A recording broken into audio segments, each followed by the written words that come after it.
خەڵک لەو حاڵەتەدا نابێ بڵێت خۆشتر چکە ئیبراهیم تاتڵی ساس نەخۆشە کەوتووە ینی ئەوە هەر کەسێک گۆرانی بڵێت ڕەنگە دەنگی لەو باشتر بێت لەو کاتەدا. باش هەنێک ئەڵێن کە تۆ لەو خۆشتر و باشتر ئێڵیتەوە پرسیارەکەی من ئەمە بوو هەنێکیش ڕەخنەت لە ئێگرن تۆ خۆت بۆ چوونەکانت هەمووی بینیوە؟ نۆرماڵە من کۆمنتی هەمووی دەخینمەوە. باشە دەزانی کووە تەمەشا هیچ کەسێک ناتانیت گۆرانی ئیبراهیم تاتڵی ساس وەک ئیبراهیم تاتڵی ساس بڵێتەوە لە تۆنی ئەو هیچ کەسێک مەگەر ئیلە ئافرەت چونکە تۆنی ئافرەت فەرقی هەیە لەگەڵ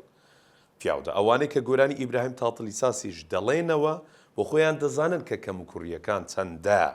چکە گۆرانی ئیبراهیم تاتڵی ساس ئەوەندە ئاسان نین گۆرانی زۆر زەحمەت و قورسی هەمووی لە تۆنی بەرزیش بۆیەش کەم هونەرمەند گۆرانی ئیبراهیم تاتڵی ساس دەڵێنەوە.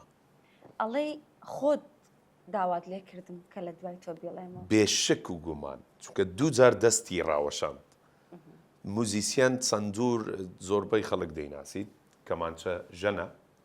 دوو جار بانگی سەر ستێجی کردم نەچوم جورئەتم نەیگرت بەرامبەر ئەو هونەرمەندە گەورەیە